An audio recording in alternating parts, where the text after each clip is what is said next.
What's up, guys? Renee here, Tech Engaged Crusader, and back. Just got in and did testing on and got the content uploading right now for the Wicked Cushions Freeze ear pads, the release version, not the May prototype build. And then I've got the xberstar, and these are the Ice Silk, and it's a single walled gel. And these have been my daily drivers as far as the cushions for nearly 6 months. So that's why they don't clean up super well anymore. But here's some things to take notice about comparing these to these as far as material use and everything else. These, you got, like I said, dual wall gel. So let's go ahead.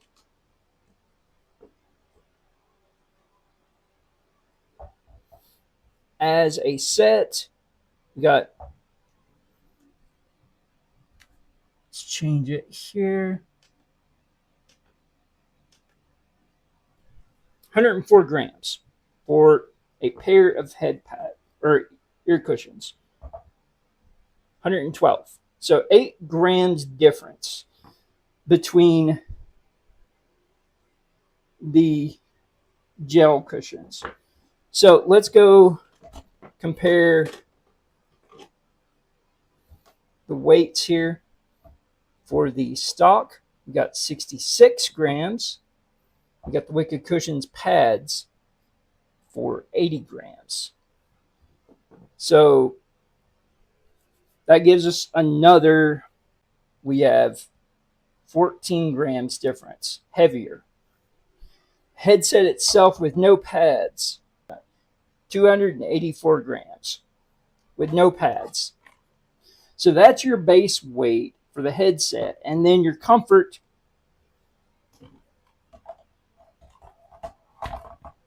put it on here, stack the pads in the center, 346 grams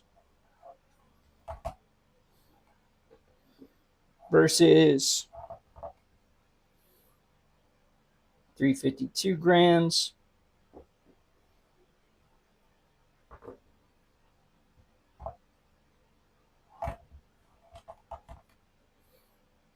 $390 grams.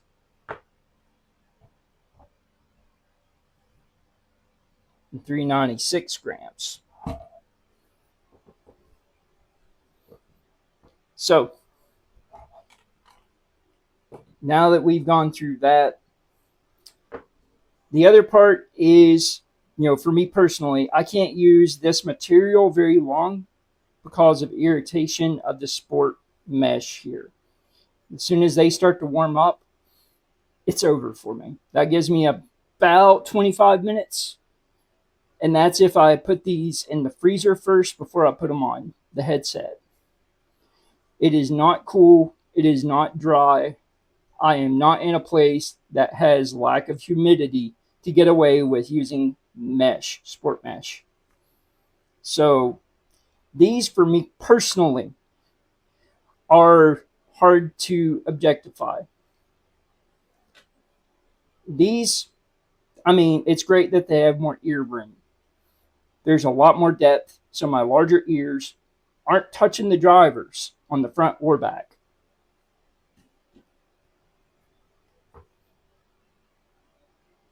Well, let's talk about your stock pads. These, as I say up north, forget about it. Can't do it. Just not an option at all for me. I get about 10 minutes before it's just done, too hot, swamp ears, and can't deal with it. These, it's a different kind of gel, and you can see comparing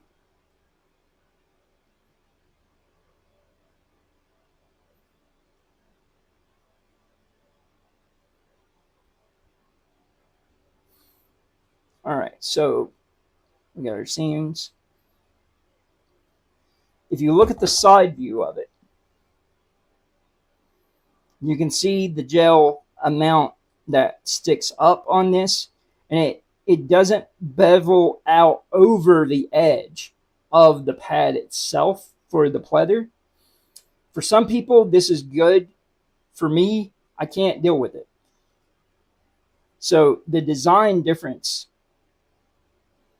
having the extra gel on the inner wall for structural purposes as well as trying to cool down, it's nice, but it's extra weight. If this had memory foam on the sides and it was just cushier, it would lighten the weight, and it would also be cooler because then you're not stacking surface heat of your face or your side of your head, and it's going to leak into this that's also going to get hotter.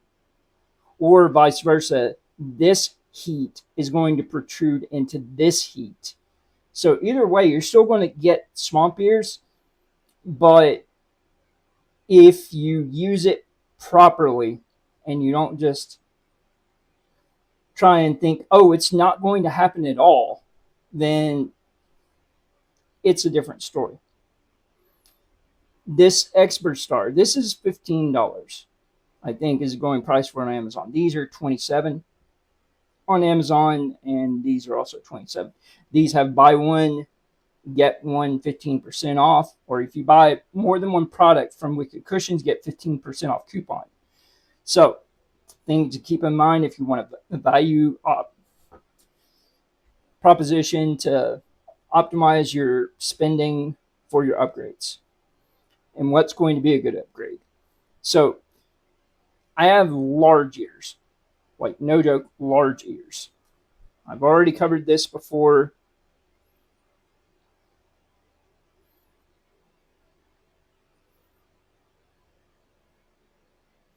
These are 63.5 millimeters tall by 55.5 millimeters wide. When you apply these, there's a trick to it. You feel where your two prongs or two lines are next to the clip. When you do that, turn the headset to the back, and you can see it lines up right there. So this is the right side. So it's going to go like this. You don't have to line it up directly.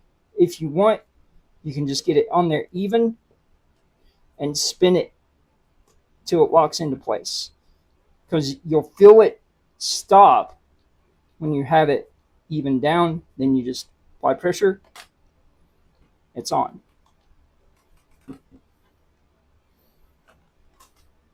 So comparing the front here on the xberstar, we got about 15.5 millimeters. The back,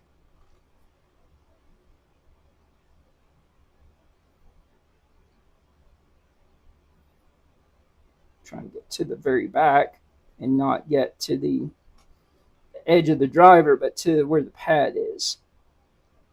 All right, so we got about 27.5 millimeters at the back. If you look at how this is made, or I'll even show you on the fresh one here, you can see how your foam or your pleather versus where your gel is. Notice this bevels inwards, so just to a surface flatness here. This one, it goes all the way out to the edge,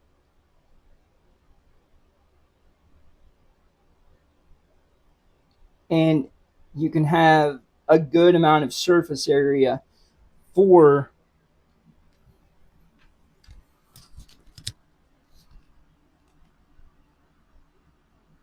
your gel. So if we turn it upside down, you can see here that you have actually touching your ears versus here, and how much cushion there is, how much cushion room there is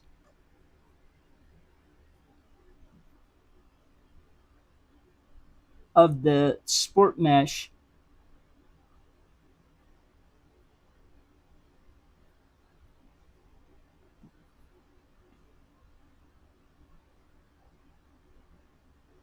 We got about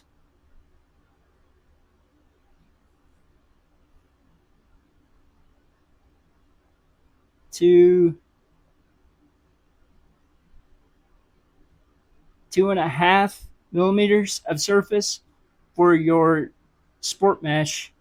And then over here, we got about 4, it's like 3.95 to 4 millimeters of surface for this ice silk. So just to give you a little bit of perspective in what's comfortable for one person is not always going to be comfortable for another. This is more comfortable to me because of it being all the way out to the edge surface and beyond. Like it bevels outwards. You can see also the angle outwards that you have is a little bit more contoured to get wider for the surface area than the wicked cushions. So if we're comparing,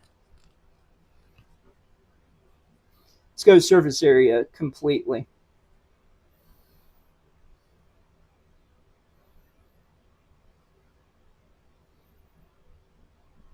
All right. So we got 14 millimeters for the surface area. And from the sides, we got 100 millimeters. So if we're taking this, we got top to bottom, we got less than 100. And I'm doing it from the seam to the other one was about 98.75 to 99. This one is about 90.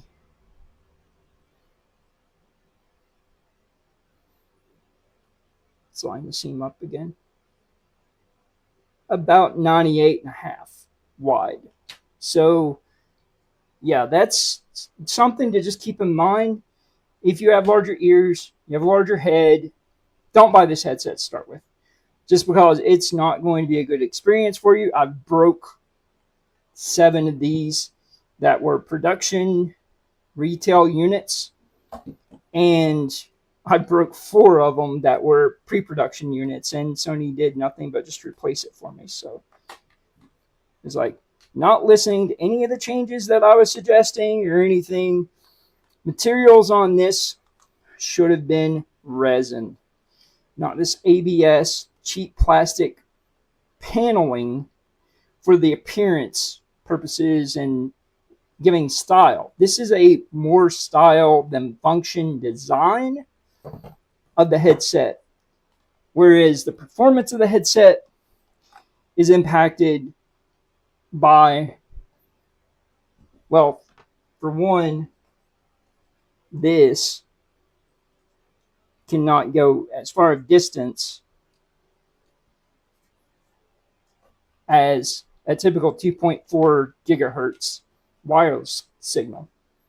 For like even the Brook wireless S70, that thing can go all the way across the yard out to the mailbox, maybe a good 110 feet, so roughly like maybe 37 meters at most before it starts to degrade signal. This can't go 10 feet without trying to disconnect on you. And if you're trying to just use this headset for connecting to a TV, Bluetooth, to watch TV at night with the lights off, this thing right here, I've had it covered on every single one of them that I get. Where I just got this one, I've not covered it yet. I cannot stand this. It's in your peripheral all the time. I mean, it's a good headset for what it is. For PC, though, the only way I would suggest this is if you have Dolby Atmos for headphones. You enable it, you set it to gaming, or you set it to dynamic, you're good. You don't need to do anything else. Bluetooth, it's a good headset. You can't turn the volume up past 4 notches below max without it distorting heavily, though. And then on PS Link, don't even try and turn the volume up more than 5 notches below the maximum, because it'll just sound like garbage. On the PS5 itself, firmware updates, yeah, they give you profiles for it and you can customize an EQ for it, but you don't have the ability to make this less bright or dim it. You can only on or off, and it's only doing that whenever it's on PS5. If you do it on PC, this stays on, never goes off. You do it on Bluetooth, it's always on. I can't stand it.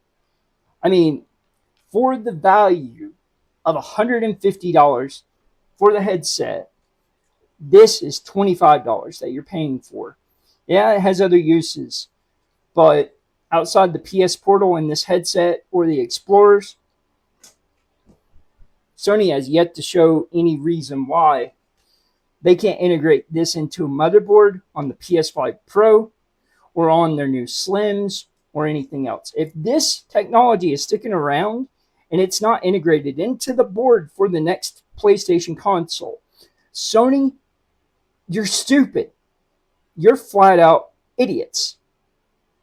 Asking people to buy multiple dongles of these for multiple systems to be able to just go around your house and have different things connected to it. No. For one system, you can connect multiple devices, yes. But getting one for your PC, getting one for your stereo or your TV and stuff, it's not worth it.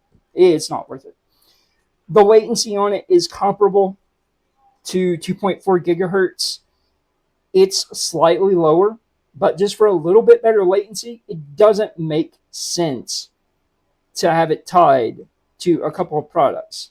And then also the entire PS Portal fiasco of there's no headphone jack on that. There's no USB port on that. There's no way of doing anything with it other than just Wi-Fi connected pairing to a PS5 as a secondary screen. Sony, get off your high horse, your scummy practices, and your cocky, just peacocking around, thinking you're all that, and build something with Odyssey that's not durably as good as a cost $17 headset. Like, seriously. This headset is about the worst investment that I've made if it wasn't for Best Buy. I've already had people in comments on other videos whenever I showed the cracks and everything, because the last headset I had cracked this far in across this white. It even cracked, and how it starts is, if you have a larger head, you see where this separates right here, this seam. When that pops out from having to put it on a larger head, from expanding outwards like this, I'm not going to do that to this headset. I'm not expanding it just for the sake of showing something, because this is not a headset I would trust to just stretch out and flatten down or anything without it breaking something inside of it. It's too fragile. For The other thing is there's no metal in this headset design outside of a couple screws that hold this slide in place that does this. There's springs and screws that's attaching to a piece of thin plastic that goes inside this. That's all that's in there. It's not worth it. So what do I think about overall that could be changed, that I told Sony about that needed to be changed on this? One, this needs to be resin. Two, this is stupid. You don't need this right next to your cheek so you can see it in your peripheral, blinking or solid the entire time. Three, just build something that's not trying to be an iterative update of an old product that was only okay. Like, make it seem like a premium product rather than throwing together something that has this technology, which is worse than the dongle that came with the Odyssey Penrose on range. It's about comparable. The Odyssey Penrose I could get about 12 feet out of, so roughly about 4 meters. This, 3 meters tops.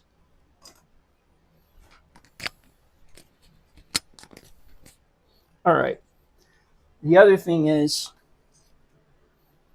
if you want this dongle to work at all, get yourself a USB 3.1 Ugreen or some other company brand you trust. USB A to A cable that you can stick this in for use as an extension. I keep it hanging right here on this hook where my car keys are and just let it stick out far enough that it's level with my head to be able to give me height advantage to where it doesn't constantly disconnect. If you get more than 2.5 feet lower than where this dongle is, your signal goes to trash. The only reason I use this is because of the PC. PC's on the floor, so this gives it, whenever I'm sitting, about to where my head is. Otherwise, it's on Bluetooth. I cannot justify this product. And I can't justify anyone paying for this product unless you get it at Best Buy and you have Total, where you get free 2-year extended protection plan that's for replacement, or you're willing to pay the money to put the 2-year protection plan on it. Because this is the, like I said, 8th headset I've replaced. The first one, it lasted 3 weeks during prototyping and feedback. Once the release models went, the first one lasted a little over a month and a half.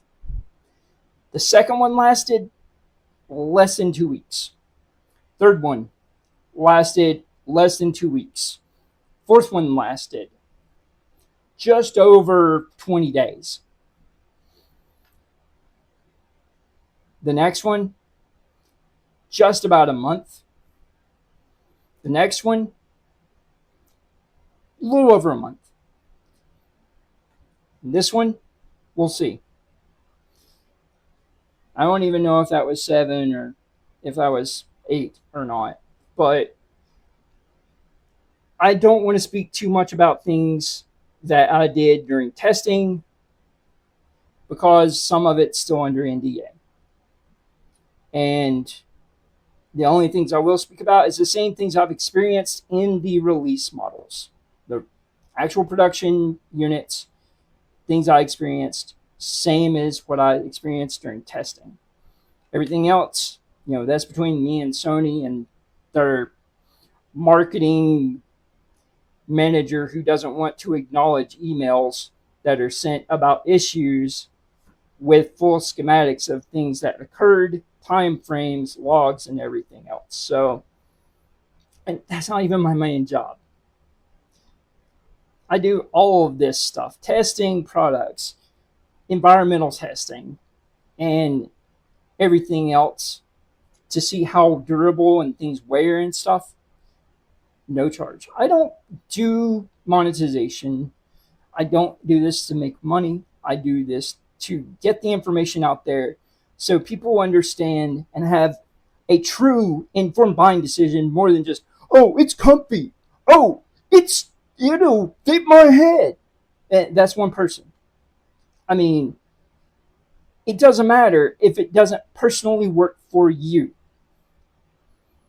That's how I feel about things. That's why I don't do reviews. I hate, despise, and desecrate anything that gets reviewed for the purposes of general information that's just centered around one person, and they're just describing, oh yeah, this product, it's just like, it's comfy.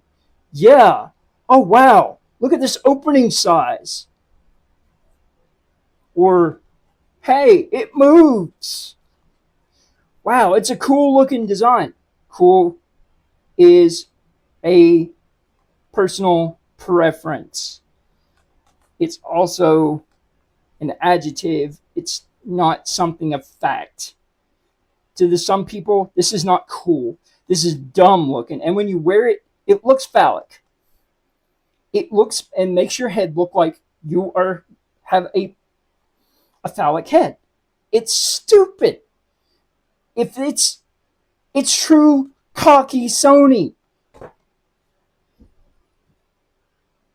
But yeah, guys, ran over.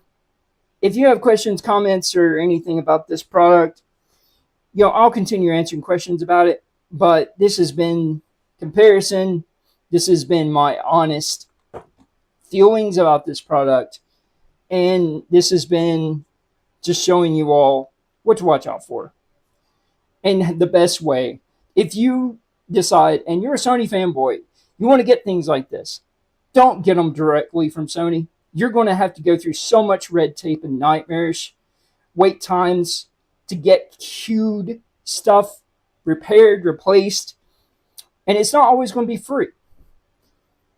So that's all I have to say about that. We have retailers for a reason. Get something with the warranty. Don't buy from scalpers. Don't buy direct from Sony. Wait. There's no such thing as, well, there is such a thing as FOMO, but it's all in your head. It's a marketing tactic. You're just trying to create a pill to make people build a desire to purchase, and it's all based on things that a few people sit in a room and just like, well, what's going to market this thing the best? If this is all we get, and the Explorer is all we get from Sony buying Odyssey, I'm waiting for an actual Odyssey level product to come out. These drivers, 77 millimeters, they're nothing. They're not powerful. It has decent battery life, but you feel it in your head because the headset is heavy. Done, guys. That's that. You guys have questions, comments, feel free to leave them below. Like I said before, I appreciate you guys feeling like you want to support Sony. You want to support companies like Wicked Cushions. Great.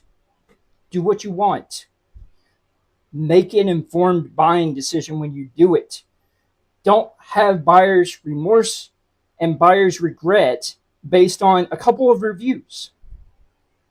Find someone like me that you're okay with doing an overview, that they have all the music playing in the background, all the cool effects, and all the bullet points that you want to hit, and all of just the short videos and everything that you desire. Because that's not what my channel is for. It's not what it's ever been about. It's been about facts, usage, value, and making sure people who show up get details that no one else is going to talk about. Because I'm not here to make money. I don't do videos to get ad revenue or anything like that. All I do it for is to help manufacturers